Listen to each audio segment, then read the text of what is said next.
Esta es sin duda la mejor entrevista que he visto de Charles Manson, y como no estaba en español le pedí al equipo Liberty Dubbing que me haga el favor de traducirla para ponerla en mi canal. Entonces ahora disfruten la entrevista, no se olviden antes de suscribirse y los veo luego. Tom's to the gas chamber, and then they modified the death penalty. Were you happy when that was done? Was I happy when what was done? When you found out that you weren't going to the gas chamber? You're talking about dying. Now, it gets me nervous. Why? Did you have any thoughts about something? Was you wanting to go anywhere? Were you happy when you found out you weren't going to go to the gas chamber, Charles? I knew I wasn't going to go to the gas chamber because I hadn't done anything wrong. You scared to die?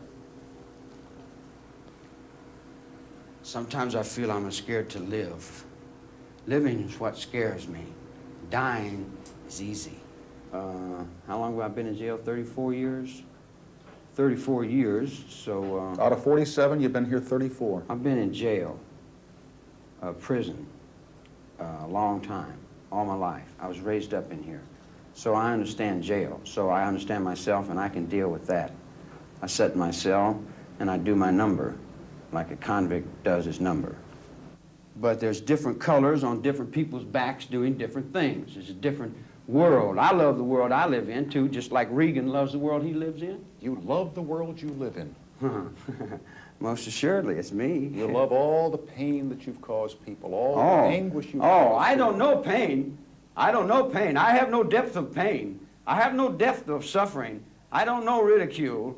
I don't know all the bad things. I haven't been punished by you all my life since I was 10 years old. I've been in every reform school you got across the country and used to lay down and have to get my ass whipped till I couldn't walk. Tell me about some pain. And that's our fault. That's all those people No want. fault. Make strong, good pain. Understand pain. Not bad. Pain's not bad. It's good. It teaches you things. It teaches you things. Like when you put your hand in fire, ow, you know not to do that again. Yeah. Yeah, I understand that. Written accounts indicate that you told the authorities, don't let me out. I can't cope with the outside world. Do you have a recollection of that? And You make a desperate plea out of something, man. There's no desperate plea out of it. I say, I can't handle the maniacs outside. Let me back in. I didn't use the word desperate. That's your word, Charles. Yeah, well, your inflection and your voice tones were implications there. Well, you use the word maniacs on the outside. How are you different from the maniacs on the outside? And why do you call them maniacs? Because you know something, they think you are one. Yeah, it would reflect. If you hold the negative up to the light, you don't see the light, you just see the negative. So I'm a reflection of your negative, there's no doubt about that, and I can handle that also. I've been handling, ain't I? I don't know, have you? Well, I've been up and down these damn hallways, in and out of these nut wards for the last 10 years. You think you could follow that act? I'm playing for my life. You working for money. When you say you're playing for your life, am I to assume that you think that someday you're going to get out of here? Get out of here. Get out of here. Where would I go now? Let's see. What would you do if you got out of here? If I got out of here. What if they said to you tomorrow morning, Charles, hey, listen, you're free. You can go wherever you want to go. Do whatever you want to do. What would you do? I'll probably go out front on the grass and sit down. If you got out of here, there are a lot of people who think you'd go start killing people again. Again? Well, you guys are misinformed. I haven't killed anyone. I didn't break the law. Judge knew that. But the people didn't want to hear it. The judge knew it. He washed his hands. He said, I know it, but what can I do? People want this. The judge never said that. Yeah. Judge never said That's that. what Older said. No, judge didn't say that. He got off and shook their hands, didn't he? You're so white and pure. Judge didn't say you were innocent. Are you innocent? Innocent of what? Well, that's what I'm saying. None of us are innocent. Yeah, just because you're convicted in a courtroom doesn't mean you're guilty of something. What does mean you're guilty? When you know you're guilty. What about Shay? What about him? Well, what about him? He got killed. Well, the word is you killed him. Word is that you're an old woman. Word is you have turkey in the sky. Word is, I don't know what word is. Somebody else tell you that. I didn't tell you that. Did you kill Shay? Hell no. Did you cut Hinman's ear off? Hell yes. Why, how did that feel when you cut his ear off? What did it feel like? Yeah. Well, I had done what he said for about 20 years. I'd done everything he told me to do. And I got to thinking, now, why don't this guy do something I tell him to do? And he said, no. I said, well, how comes I'm always doing what you tell me to do, but then you never do what I say do? And he said, well, blah, blah, blah. So I said, now you do what I say. And he said, no. I said, you do exactly what I say. And he said, no. I'm telling you. I'm not asking you. I'm telling you. You do exactly what I say. And that's about the extent of it. All this occult, all that hocus-pocus stuff that you guys are playing, I don't know nothing about all that. You know nothing about something called helter-skelter. Tell me, Charles, I don't know. It's a fairy. It's worse than a fairy tale. It's a fairy tale. It's a comedy. It's a comedy tragedy. The body of Sharon Tate is make-believe, isn't it? That's make-believe. Make-believe, yeah. That's make-believe to the people that went in there and did what they did. Mm-hmm. And who were those people? You Those- know who? You know, yeah. but you know who they were. Sure I know who they were. They were with you at the Spahn Ranch. They were part of Yeah. this thing called, if not the Manson family or the Manson cult, the Manson Ranch. Call it what you So will. then, what?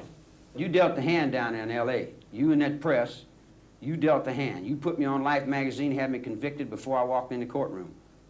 You had what people wanted to buy, and when they wanted to buy it, they didn't give a damn if they had to convict a district attorney. They'd have convicted the whole building to get that dollar bill going there. They had big bucks going there. He made 27 million, 100 billion. I'm bumming $10, $15 from my friend here. Here's another newspaper account that you can now speak to since you haven't done it before. That on the night following the killings at the house on Cielo Drive in Los Angeles, you accompanied 4 people to a home occupied by Mr. and Mrs. Leo LaBianca. Yeah. That you went inside that house and you tied them up and assured them that they were not going to be hurt. That you went back outside and sent Kasabian and Krenwinkel and Watson and Atkins inside the house to kill them. True or false? Did you do that? Chair's getting hot, huh?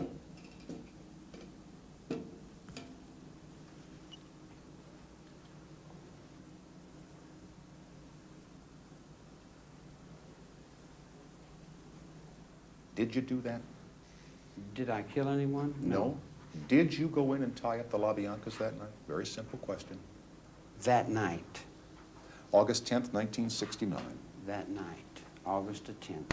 Why don't you want to talk about it, Charles? Why don't you want to? Because I'm an outlaw, and I go so far, and then that's all you know. And if you did, That's like asking Jesse James. and if did you and if shoot somebody? and if, as others have written and as others have testified and as the media has reported, you did that, Yeah. and you sent your friends back in to do the deed, aren't you a coward? My friends back in to do the terrible deed. Doesn't The that make wicked you? deed. Ta-da. Did we have the castle there with the vampires and the Frankenstein and the bugs and lizards dying in the deserts? Did we have the water that's dying and the whales are being killed and the seals are Here dying? we go again. Lay it off on somebody else. Let's Well, point to all the other injustices. I'm in the world all by myself? Yeah, Yeah. on this one you are. Yeah. Yeah. It was okay, if that's the way you see it for you. You've never talked about this before, but I'm going to make it. I'm going to try it one more Yeah. time. Uh, Pull no, the cards uh, out. now, I'm asking- you can see them when I'm You finished. got a pistol on you? No, sir. They wouldn't let me in here if I had a pistol. You Yeah. know that as well as I do, so why even ask the question, okay? Well, I just thought you might not like what I'd done. You want to do something about it. I don't much care for what you've done. Yeah? A lot of people don't. How do you feel Yeah. about that? A lot Well- of people think you're a monster, Charles. How do you Yeah, feel? they think you're a monster because you reflect this news media on me. Cult leader. I never had long hair before I got busted. I never had a beard before I got busted. I went to shave, and the guy said, no, you can't shave. And I said, I need a razor to shave. He said, no, you can't shave. I said, let me get a haircut. He said, no, we don't want you to change your appearance. They said I had a great family, and I was the following and leaders and all that. There was no followers and leaders, a bunch of kids out the ranch playing. To me, Playing at what? playing and living. Do you miss women? Certainly. My goodness, yeah, damn right. Yeah. What do you think of women? Oh, I like them. Yeah, they're nice. They're put together well and everything, and they're soft and spongy. Yeah, they're nice. As long as they keep their mouth shut and do what they're supposed to do, Why do you say that? because that's what a woman's supposed to do. Keep her mouth shut and do what she's supposed to do? Sure. And besides the son that you had in your marriage, you've got, what, 4 other children somewhere? I don't think I've been responsible for as much as you people want to lay on me. All right, somewhere out there, somewhere, there's at least one son that we know of that's your child, who's probably about 25 or 26 years old. You talk to that kid. What are you going to say to him?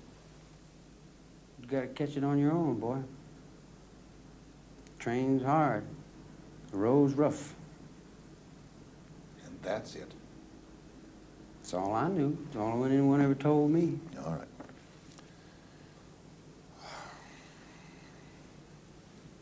And you want to hear something? Yeah? He'll do it better than me. Do what? Whatever he does, he'll do it a little better. Kids do, don't they? Sometimes. Yeah, that's what makes them such a gas. They always seem to get through. How were you in school? I hear that you weren't too good, but maybe I heard wrong. Depends on which school. I did very well in reform school. Yeah. I did good in every place that I was ever told to do good in. I've been an outlaw ever since I was born. I went to reform school when I was about 10, and I learned to box and cry, and I learned to do all the things that you do in reform school. Then I escaped there a bunch of times, and I went to prison, and I learned everything that you do in prison. And I talked to all the guys and asked them everything they knew, and they told me all the things they knew. And then I went to the end of it, and then the old man would be ready to die, and he'd say, well, son, sincerity is the best gimmick, remember that. And I said, all right, be sincere, that'll win it. He said, that's it. Sincerity and honesty, he said, it'll do it, it'll trick them every time. I said, well, sincere and honesty, I never tried that. I tried everything else, but maybe I'll try sincere and honesty. How do you feel about spending the rest of your life in prison? Well, we're all our own prisons. We each are our own wardens, and we do our own times. We get stuck in our own little trips, and we kind of judge ourselves the way we do. You know, I can't judge nobody else. The best thing I can do is try to judge myself and live with that. Let's assume that one day you were paroled. Let's just Paroled? Well, let's just make believe. Do you ever think you will be? Yeah, do I ever think I will be? Well, I've never been paroled before. I went up to the board, and they said I was incorrigible. And not only was I incorrigible, but that I'd never grow up. And I kind of agreed with them. If you got out tomorrow, do you have any scores to settle on the outside? Scores? No, do I have any scores out there? And we're making believe, right? Mm-hmm. Well, I'll tell you, buddy.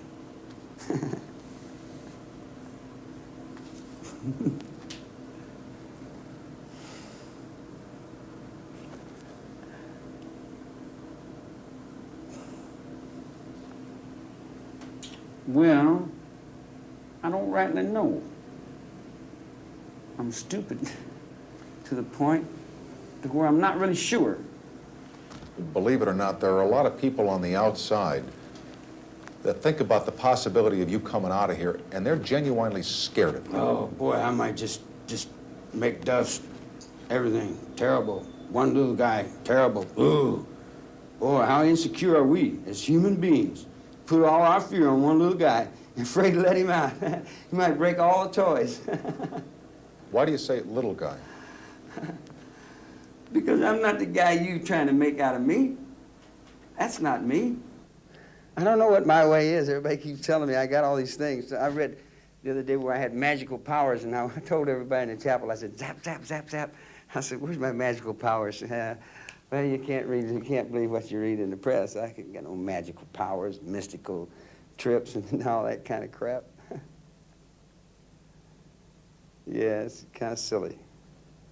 Yeah, we got witches and devils, and one guy come up and said, I heard you said you were Jesus. I said, no, man, I ain't said nothing. He said, I'm glad. He said, I'm damn glad. I said, why? He said, I know you ain't him. I said, how do you know? He said, because I am.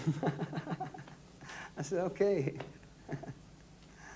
But I mean, you know, I've been in the nut ward for 10 years, so you can't expect me to rationally take this thing serious. Qué buena entrevista, qué buena entrevista. Como verán, por momentos ahí Charles saca a reducir toda su ira, ¿no? Como cuando recuerda lo que le dijo a Jay y cómo le da órdenes. A él nunca le gustó recibir órdenes y Jay lo pagó caro. También pueden ver cómo Charles es un tipo muy magnético, cae muy simpático, ¿no? Inclusive el entrevistador, que tenía una actitud así muy seria, muy dura, para el final de la entrevista se estaba riendo junto a Charles, de lo que Charles le decía.